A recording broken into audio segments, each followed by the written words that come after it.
Hello mga idol, welcome back sa ating channel. Magandang linggo po sa inyong lahat. Sana po ay nasa mabuti kayong kalagayan. Ito na po ang panibago nating episode para kay Zufan. Tumayo si Yulin at sinabi sa kanyang master na hindi na nito kailangang sabihin pa kung ano ang kanyang gagawin, lalo na't hawak nito ang kanyang buhay sa mga kamay nito. Ibig sabihin, handa siyang itaya ang kanyang buhay upang makuha ng kanyang master ang ninanais nitong sacred weapon. Kahit nangangahulugan pa ito ng pagtataksil sa kanyang sariling Xiangguan family, gagawin niya ang lahat upang mailigtas lamang ang kanyang buhay. Napatawa ang ating bida at sinabi niyang hindi masama ang talento ni Yulin pagdating sa demonic path.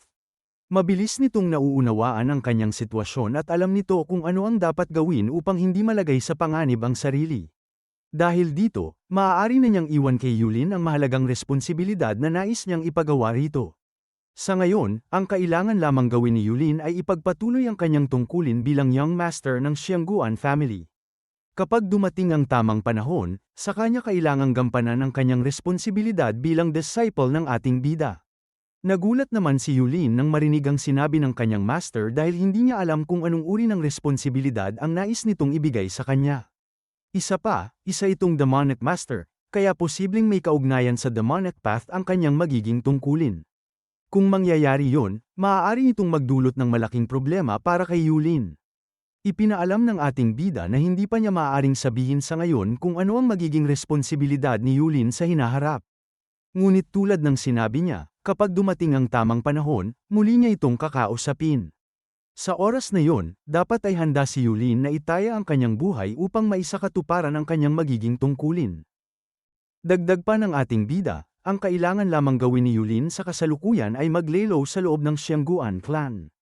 Dapat niyang ipagpatuloy ang kanyang trabaho bilang young master at iwasang gumawa ng anumang gulo na maaaring makakuha ng atensyon ng kanyang mga elder.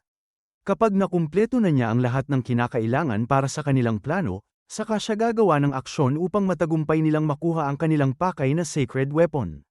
Sa oras na yon, tiyak na magiging malaking tulong si Yulin sa kanya at sa kanyang mga plano. Wala nang nagawa si Yulin kundi sundin ang utos ng kanyang master. Tulad ng sinabi nito, hawak ng demonic master ang kanyang buhay. Kahit ayaw niyang gawin ang ipinag-uutos nito, wala siyang ibang pagpipilian kundi sumunod upang maiwasang sumabog ang kanyang katawan dahil sa mga golden flame na inilagay nito sa loob ng kanyang katawan. Subalit matapos magsalita ni Yulin, napansin niyang hindi na sumasagot ang kanyang master. Dahil dito, ginamit niya ang kanyang enerhiya upang suriin ang paligid at tiyaking naroon pa ang kanyang bagong master. Matapos ang ilang segundo ng pagsusuri, hindi pa rin niya maramdaman ang aura ng ating bida. Muli siyang nagtanong kung naroon pa ba ang kanyang master at kung mayroon pa itong nais sabihin sa kanya. Ngunit tulad ng inaasahan, wala nang sumagot. Dahil dito, nakaramdam ng matinding ginhawa si Yulin. Napahawak siya sa kanyang dibdib at nakahinga ng maluwag habang iniisip kung talagang umalis na ang kanyang master. Hindi niya maintindihan kung anong klaseng malas ang kanyang naranasan sa araw na iyon upang mapasangkot sa ganitong sitwasyon.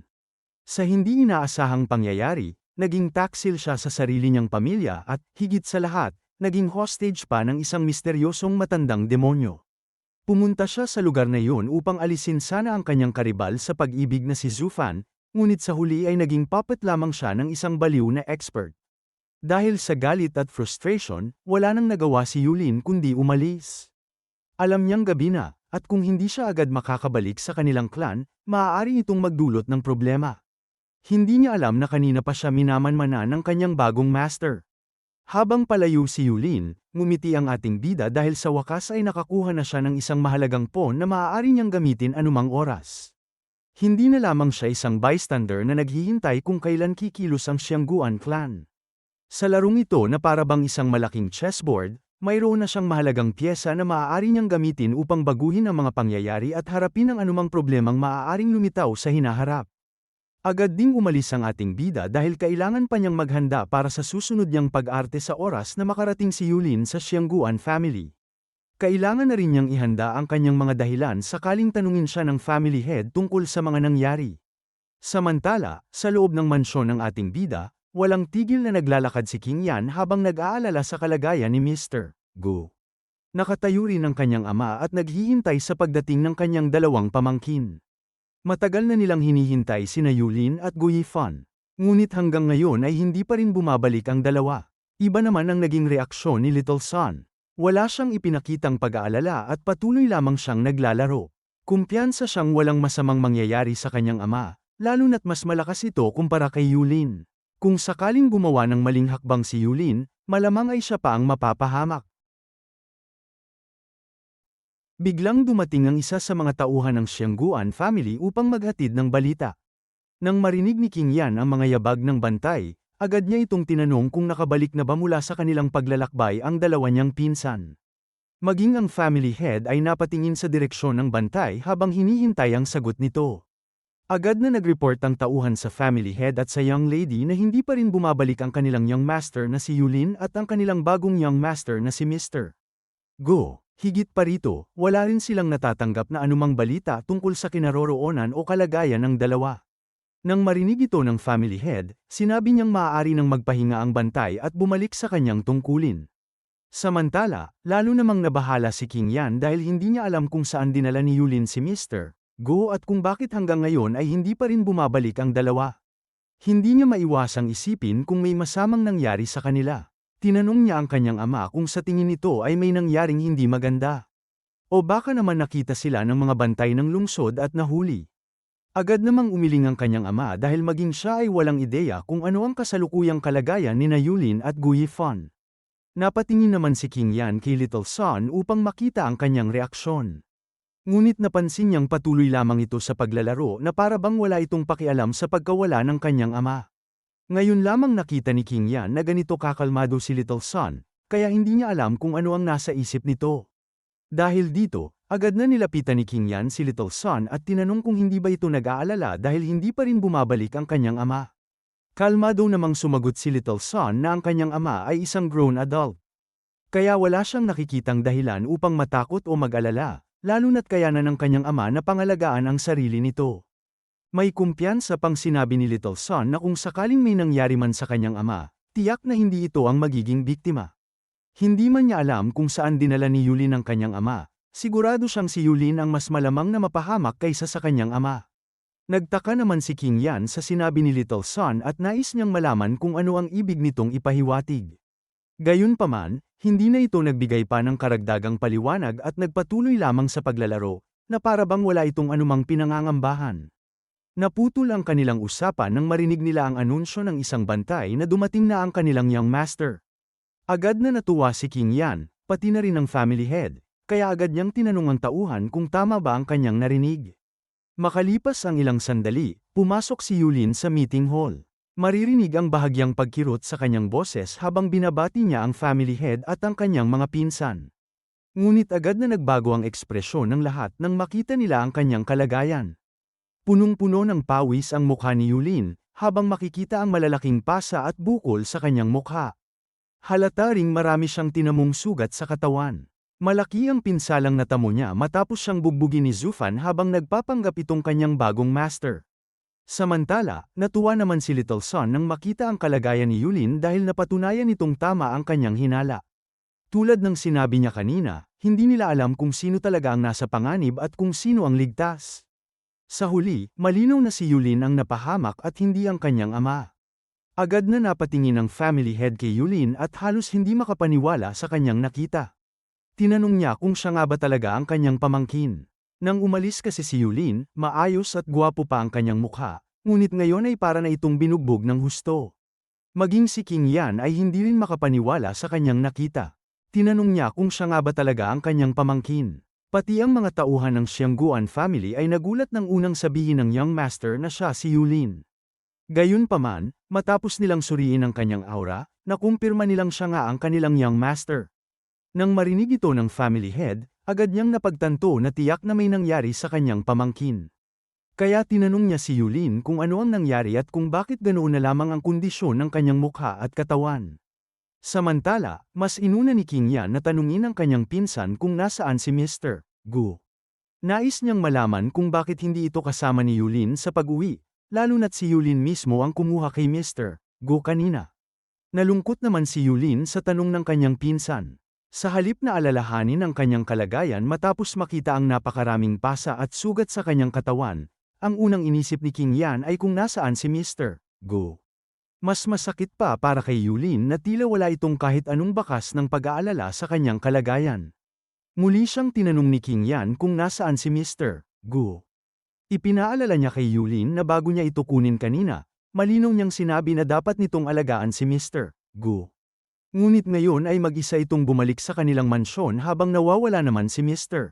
Gu. Halos maiyak si Yulin sa narinig. Hindi niya matanggap na tinatawag siyang ligtas at maayos na nakabalik gayong kitang-kita naman ang mga pasa, bukol at sugat sa kanyang mukha at katawan. Para kay Yulin, lalo lamang nitong ipinapakita kung gaano kaliit ang pagpapahalaga ng kanyang pinsan sa kanyang kalagayan. Nagtaka naman si King Yan sa naging reaksyon ni Yulin. Hindi niya maintindihan kung bakit ganoon na lamang ang naging damdamin ng kanyang pinsan gayong nais lamang niyang malaman kung nasaan si Mr. Gu.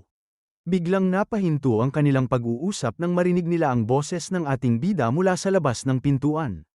Tinanong nito kung nakabalik na ba ang kanyang big brother na si Yulin dahil nag-aalala siya na baka hindi pa ito nakauwi. Kasabay nito, agad na pumasok ang ating bida sa meeting hall at nagsimula ng umarte na labis na nag-aalala. Tinawag niya ang atensyon ng kanyang uncle at ipinaliwanag na may masamang nangyari habang naglalakbay sila ni Yulin. Noalay umano siya sa kanyang pinsan at ilang oras niya itong hinanap, ngunit hindi niya ito makita saan man. Nagulat ang family head nang makita si Mr. Gu dahil wala itong kahit isang sugat sa katawan. Hindi niya maintindihan kung ano ang nangyari at kung bakit si Yulin lamang ang nagtamo ng napakaraming pinsala. Maging si King Yan ay nagulat nang makitang ligtas at walang anumang sugat ang kanilang bagong young master. Naging seryoso ang family head dahil malinaw na may nangyaring kakaiba sa pagitan ng dalawa. Hindi lamang niya malaman kung paano nagtamo ng ganoong pinsala si Yulin at kung bakit nanatiling ligtas si Mr. Gu. Agad namang itinuro ni King Yan si Yulin at sinabi sa ating bida na nakabalik na ang kanyang pinsan at kasalukuyang nakatayo sa kanyang tabi. Nang marinig ito, agad na napatingin ang ating bida sa kanyang tabi upang makita kung sino ang tinutukoy ni King Yan. Doon lamang niya kunwari na pagtanto na si Yulin pala ang kanyang big brother cousin. Sa sobrang husay ng pag-arte ng ating bida, agad siyang nagpakita ng matinding gulat nang makita ang kalagayan ni Yulin. Para bang hindi siya makapaniwala na ang taong nakatayo sa kanyang harapan ay ang kanyang pinsan. Noong huli niya itong makita, maayos pa ang mukha ni Yulin, ngunit ngayon ay halos hindi na ito makilala. Agad na kumilos ang ating bida na para bang iniimbestigahan kung si Yulin nga ba talaga ang taong nasa kanyang harapan. Dahil dito, lalo pang nasaktan si Yulin dahil bukod sa wala itong natanggap na pag-aalala, tila pinagtatawanan pa siya ng kanyang bagong master sa pamamagitan ng mga kilos at ekspresyon nito. Sa huli, sinabi ng ating bida na mukhang ito nga ang kanyang big brother cousin na si Yulin.